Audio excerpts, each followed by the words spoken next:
Masih dengan Profesor Kardus, tak berijasa tapi jenius. Ya, melalui teori relativitas umum, kita dapat mengetahui cara kerja objek-objek di alam semesta ini berinteraksi dengan benda-benda di sekitarnya, terutama dalam pengaruh gravitasi.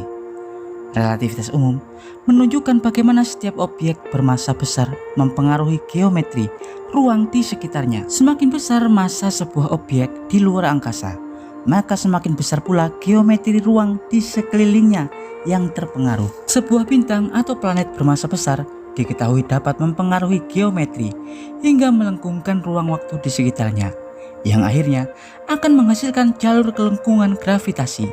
Hal tersebutlah yang menjawab pertanyaan mengapa setiap objek bermassa besar akan mengikat atau mempengaruhi objek-objek kecil di sekitarnya. Atau umumnya, objek-objek kecil di alam semesta pasti akan berkumpul di sekitar objek bermassa besar. Hal seperti itu terjadi pada seluruh planet di alam semesta kita. Planet-planet, batu atau gas, asteroid-asteroid raksasa bertebaran di alam semesta umumnya akan terikat pada objek bermassa besar di sekitarnya. Contoh, di tata surya, di mana matahari yang memiliki massa paling besar akan mempengaruhi objek-objek kecil di sekelilingnya seperti planet-planet, asteroid atau komet.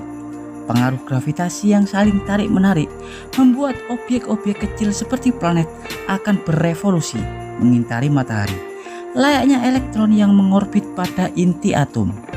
Hal tersebut tak hanya berlaku pada planet di tata surya kita.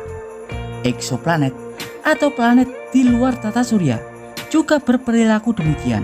Seperti halnya pada tata surya lain di galaksi kita, Bima Sakti, di mana Bima Sakti sendiri memiliki lebih dari 400 miliar bintang atau matahari. Ratusan miliar bintang di Bima Sakti tersebut umumnya memiliki objek, planet atau satelit mereka sendiri-sendiri yang berevolusi mengelilinginya sepanjang waktu. Seperti halnya bumi yang memiliki posisi super strategis terhadap bintangnya, tidak terlalu jauh dan tidak terlalu dekat, hingga suhu bumi bisa terjaga.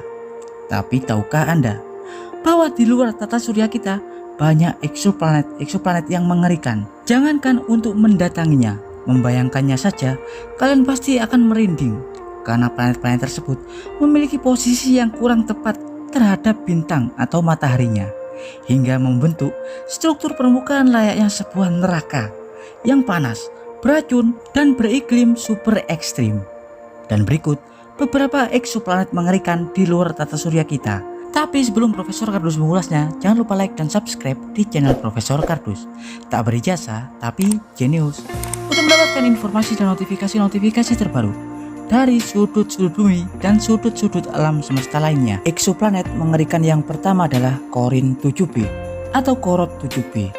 Corot 7b adalah eksoplanet yang berada di rasi bintang Moroseros yang berjarak 489 tahun cahaya dari bumi. Corot 7b adalah sebuah planet ekstrim yang mengorbit pada bintang atau mataharinya yang bernama Corot 7. Jika bumi kita berevolusi sekitar 366 hari dalam satu kali putaran mengelilingi matahari, tapi tidak untuk Corot 7b. Corot 7b hanya membutuhkan waktu berevolusi selama 22 jam, yang artinya jarak Corot 7b super sangat dekat terhadap bintangnya. Corot 7b adalah sebuah planet menakjubkan yang mayoritas strukturnya terbuat dari titanium, memiliki ukuran 1,5 kali lebih besar daripada bumi.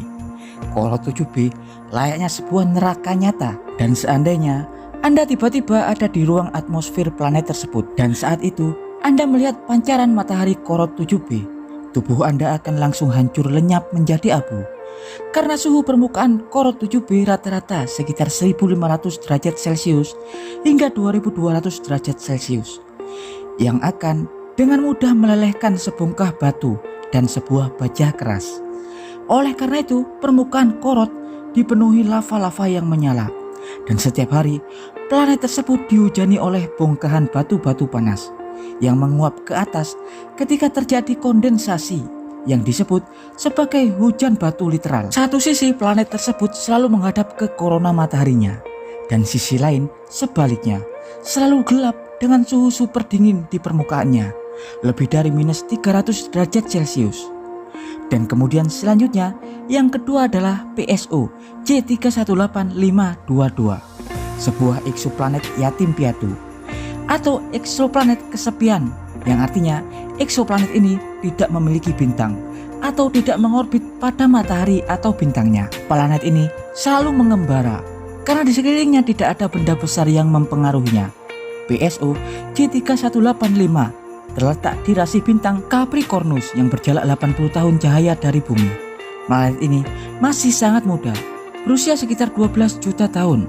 Secara paradoks, planet ini sangat mudah diamati menggunakan inframerah karena tidak terpengaruh kontaminasi cahaya bintang.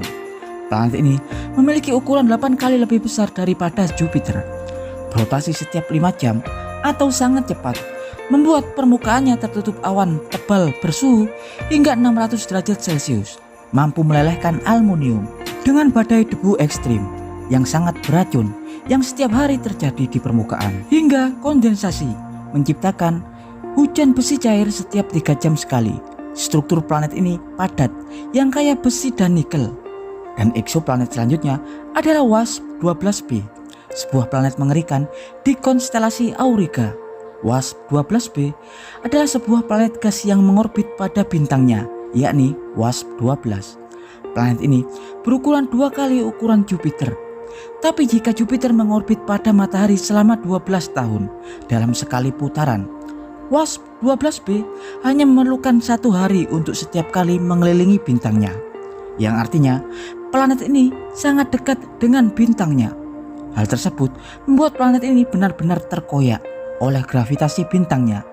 Ya, karena struktur planet ini seperti Jupiter yang merupakan raksasa gas. Karena jarak yang terlalu dekat dengan bintangnya membuat WASP-12b memiliki suhu hingga 4500 derajat Celcius dan mengalami tarikan pasang surut gravitasi ekstrim, di mana permukaan super panas planet tersebut terdistorsi, tertarik seperti agar-agar, yang diperkirakan planet ini tak akan dapat bertahan hingga 10 juta tahun ke depan sebelum benar-benar terkoyak dengan sempurna. Dan yang terakhir adalah HD 189733b, sebuah planet yang tampak indah, biru, terang, dan tenang. Tapi planet ini tak seindah yang kalian bayangkan, karena planet ini jaraknya cukup dekat dengan bintangnya, yang hanya memerlukan waktu 2,2 hari untuk sekali orbit. Rona biru yang indah adalah hasil yang terbentuk dari cuaca ekstrim yang dialami oleh planet ini, yakni hujan silika panas atau hujan kaca cair panas dengan suhu 600 hingga 700 derajat Celcius sepanjang waktu. Tak hanya sampai di situ, permukaan planet ini juga selalu dihantam angin panas dengan kecepatan lebih dari 9.000 km per jam, dan itu hampir setara 9 kali badai terkuat yang pernah terjadi di bumi. Ya, dan berikut adalah informasi singkat dari Profesor Kardus tentang beberapa eksoplanet mengerikan di luar tata surya kita. Profesor Kardus dari permukaan Korot 7b mengabarkan